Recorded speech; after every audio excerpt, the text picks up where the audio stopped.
C'est un plaisir pour moi de vous retrouver en ce dimanche matin pour pouvoir continuer sur le thème « Le bonheur existe-t-il ?»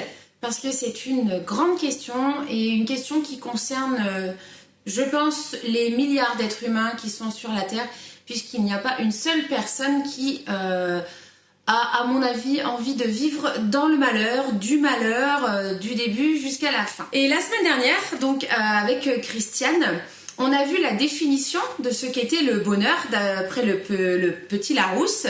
Et moi, il y a une phrase qui m'a assez interpellée dans cette définition, c'est que le bonheur est dépendant des circonstances qui arrivent, des circonstances qui concourent.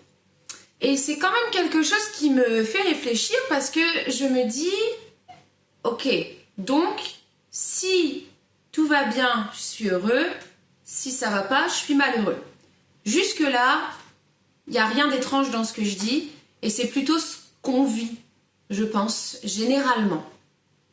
Sauf que il y a une notion qui est bien au-delà de tout ça et c'est ce qu'on a vu la semaine dernière.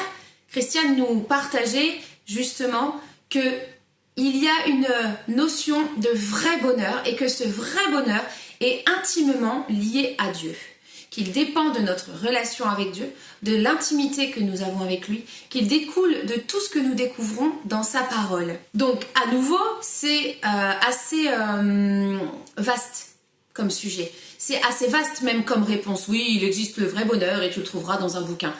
Ok, d'accord. Donc, ce qu'on va faire ce matin, c'est qu'on va détailler un petit peu plus. Nous allons voir quelques points qui, pour moi, sont à mettre en opposé. Ce que j'ai envie de vous expliquer ce matin, c'est que, à mon sens, il y a deux notions du bonheur. Il y a la première notion qui est une notion du petit bonheur, ce que j'appellerais les bonheurs éphémères. Ce sont les bonheurs que l'on connaît tous. Vous allez peut-être avoir une liste plus longue que la mienne. Voilà, c'est les petits bonheurs qui sont j'ai été promue, j'ai eu une augmentation, ça se passe bien dans mon travail, j'ai eu une victoire avec mes enfants parce qu'ils m'ont obéi, j'ai été soutenue dans un projet, j'ai lancé mon entreprise, ça fonctionne, j'ai changé de travail, j'ai reçu un cadeau, mon mari il a été gentil, m'a emmené au restaurant, c'est mon anniversaire, tout le monde m'a envoyé un message. Voilà, enfin vous pouvez faire la liste, elle est infinie en fait de petits bonheurs que vous connaissez dans vos vies. À côté de ça, il y a aussi les petits malheurs, qui sont l'inverse de la liste que je viens de vous donner.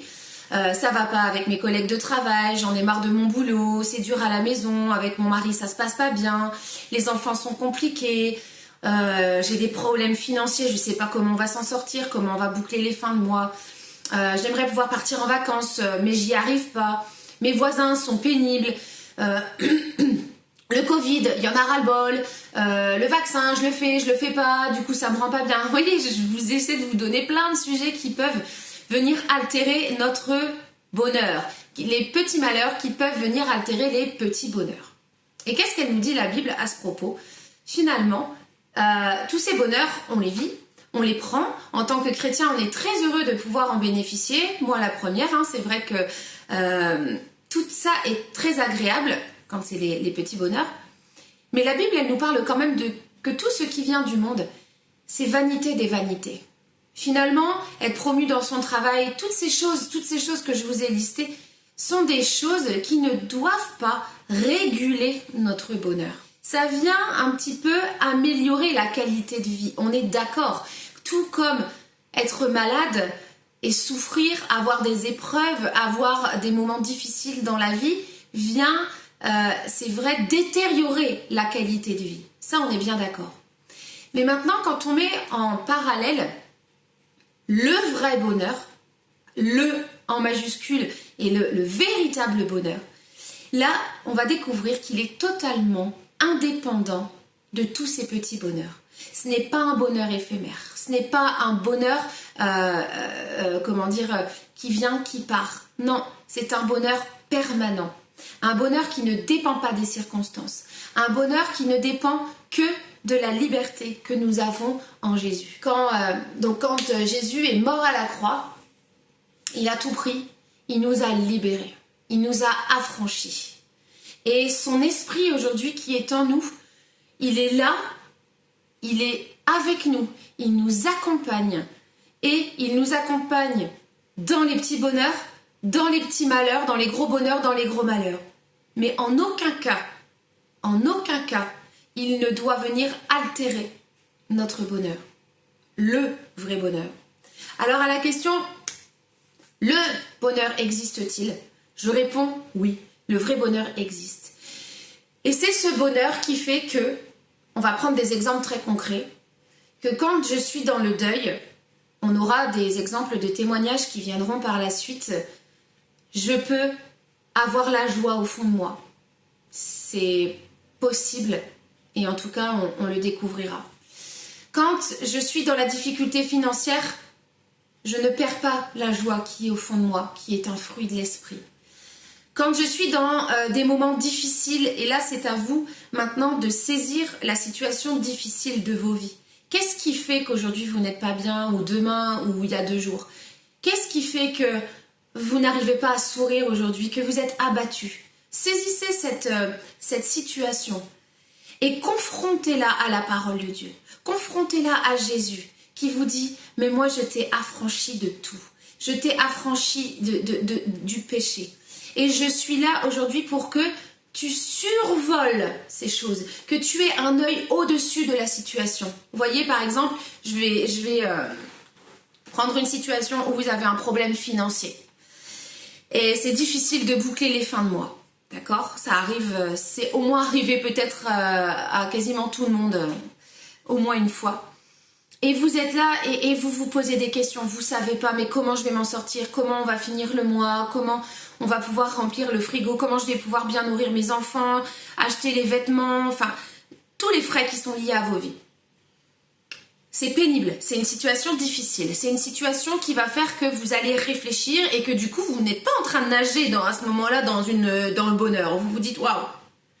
Mais Dieu vous dit qu'il s'occupe de vos affaires. Dieu vous dit que vous êtes son enfant, qu'il est là pour vous, qu'il l'a toujours été et qu'il le sera jusqu'au bout. Que si vous êtes un enfant obéissant, que si vous avez la crainte de son nom, que vous respectez sa parole, alors il est avec vous. Alors il combat pour vous. Et ça, c'est ce qui doit nous tenir. Et quand on commence à confronter notre malheur avec la parole de Dieu, on est en train de se détacher de la situation. On est en train d'avoir un œil qui a du recul. On prend de la hauteur. Mais une fois qu'on a pris assez de hauteur, on voit notre situation. Et on commence à avoir cette confiance en Dieu. Cette confiance que, quoi qu'il arrive, il est là. Et ça, c'est le chemin de la foi. Et là, on commence à être indépendant de cette circonstance et on est dans le bonheur. Le bonheur qui est totalement indépendant des circonstances. Oui, Seigneur, je m'abandonne totalement à toi. Je ne sais absolument pas comment cette situation va se régler. Mais je vais continuer de sourire. Je vais sentir à l'intérieur de moi un poids en moins. Parce que Dieu nous dit aussi que nos fardeaux sont doux et légers. Parce que c'est lui qui porte le poids du gros fardeau. Et c'est cette notion-là que je voulais qu'on comprenne ce matin. Cette notion de petit bonheur éphémère que nous dirigeons, que nous contrôlons, qui nous arrivent et qui sont très liés à nos émotions. Avec le petit malheur qui vient, qui fait qu'on est de mauvaise humeur et ça va pas. Et puis on est très dépendant des circonstances. Mais chez nous, chrétiens, c'est vrai que c'est quelque chose qui doit pas se voir. Et c'est pas toujours facile. C'est vrai que c'est pas toujours facile. Mais on doit apprendre à avoir de la hauteur, à se reculer et à se dire « Ok, je suis dans cette situation.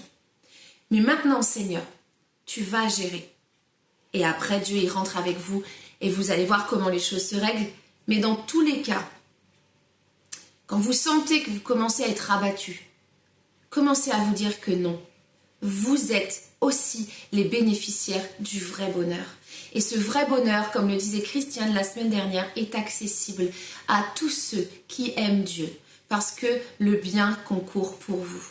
Alors je vous encourage vraiment cette semaine à venir fouiner dans votre vie. Est-ce que mon bonheur est dépendant des circonstances? Est-ce que non? En fait, il m'est arrivé ça, ça et ça, et j'ai toujours eu cette joie. Elle ne s'est pas éteinte en moi. J'étais quand même dans la paix. dans la paix, parce que ça c'est un facteur important, la paix qui vient, qui surpasse toute circonstance. Ça c'est le bonheur. Le bonheur. Être dans un tumulte, dans une épreuve, dans quelque chose de difficile, mais vous avez la paix. Et ça, croyez-moi, peu le vivent, mais nous sommes appelés à le vivre. Soyons différents, soyons cette lumière qui amène la paix là où il y a les difficultés, qui amène la joie là où il y a les épreuves, pour qu'on puisse briller tout simplement et qu'on puisse aussi nous dire mais comment tu fais? Eh bien en fait c'est pas moi qui le fais, c'est la présence du Dieu Tout-Puissant en moi qui fait que je rayonne, peu importe les circonstances. Je vous souhaite à tous une excellente journée et j'espère vraiment vous voir nager dans le vrai bonheur.